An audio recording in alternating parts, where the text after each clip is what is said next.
Hi, I'm John Green. This is Crash Course U.S. History, and today we're finally going to make military history buffs happy. That's right, today we're going to talk about how the United States, with its superior technology, innovative tactics, and remarkable generalship, turned the tide of World War I. Mr. Green, finally, I've been waiting for months to learn about tanks and airplanes and Ernest Hemingway. Well, that's a shame, me from the past, because I was kidding about this being an episode full of military details, but I do promise that we will mention Ernest Hemingway, and in a few weeks I will tell you about how he liberated the martinis of Paris.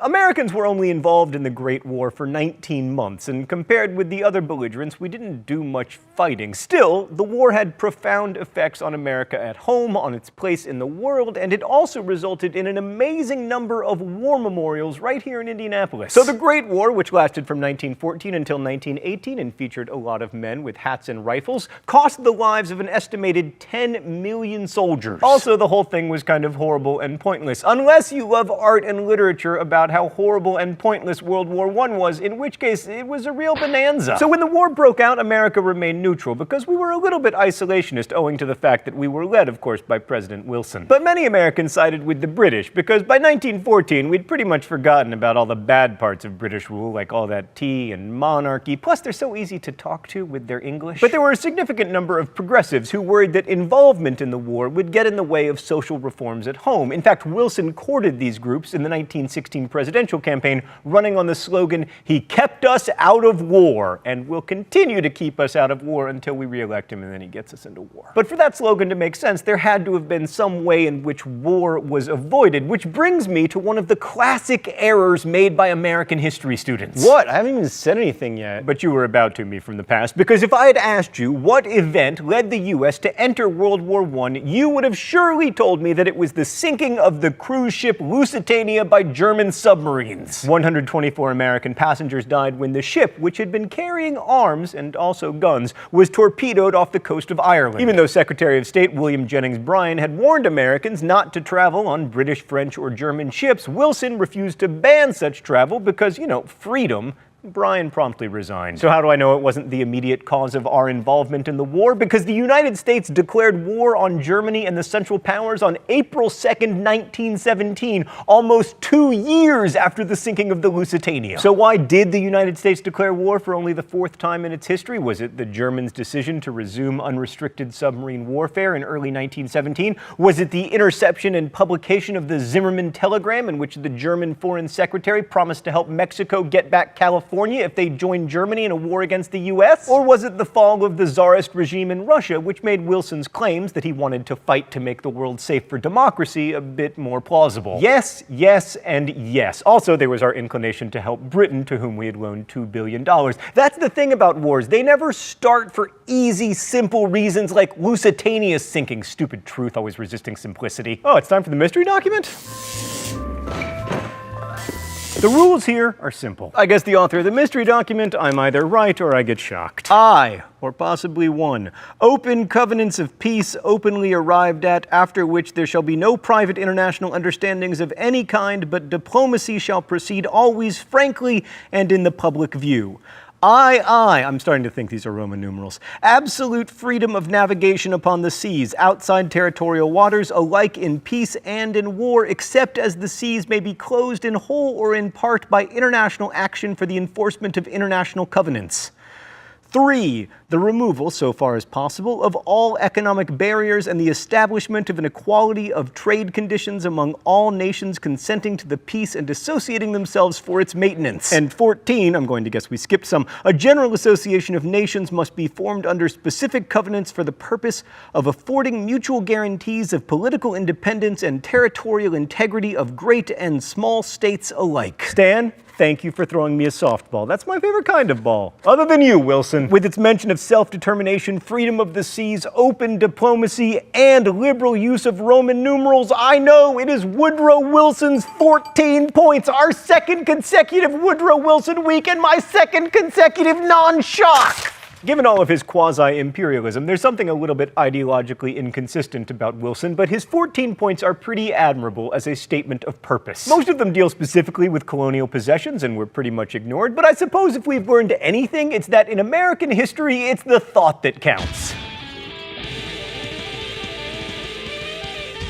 America's primary contribution to the Entente powers winning the war was economic, as we sent all sorts of arms and money over there. Troops didn't arrive until the spring of 1918, and eventually over 1 million American doughboys served under General John J. Pershing. Not all of these people saw combat. They were much more likely to die of flu than bullet wounds, but their sheer numbers were enough to force the defeat of the exhausted Germans. And now, as promised, I will mention Ernest Hemingway. He served as an ambulance driver, which gave him a close-up view of death and misery and led to his membership in the so-called lost generation of writers who lived in Paris in the 1920s and tried to make sense of everything. Turns out it's pretty hard to make sense of, and you're just going to end up with a lot of six-toed cats and then eventually suicide. Okay, so I said earlier that a lot of American progressives were anti-war, but certainly not all of them. Like, according to Randolph Bourne, war is the health of the state, and for progressives like him, the war offered the possibility of reforming American society along scientific lines, instilling a sense of national unity and self-sacrifice, and expanding social justice.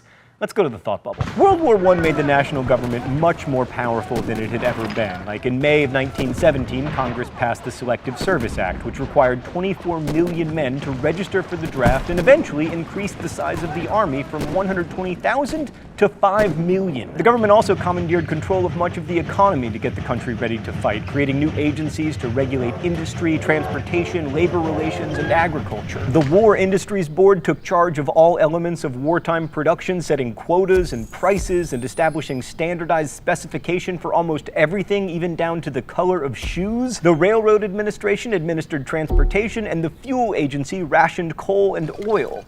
This regulation sometimes brought about some of the progressives' goals, like the War Labor Board, for instance, pushed for a minimum wage, 8-hour workdays, and the rights of workers to form unions. Wages rose substantially in the era, working conditions improved, and union membership skyrocketed, but then so did taxes, and the wealthiest Americans ended up on the hook for 60% of their income. Also, in World War I, as never before, the government used its power to shape public opinion. In 1917, the Wilson administration created the Committee on Public Information, which only sounds like it's from an Orwell novel. Headed by George Creel, the CPI's team created a wave of propaganda to get Americans to support the war, printing pamphlets, making posters, and advertising in swanky motion pictures. The best-known strategies were the speeches of 75,000 four-minute men who, in that amount of time, delivered messages of support for the war in theaters, schools, and other public venues. The key concepts in the CPI propaganda effort were democracy and freedom. Creel believed that the war would accelerate movement towards solving the age-old problems of poverty, inequality, oppression, and unhappiness, because obviously,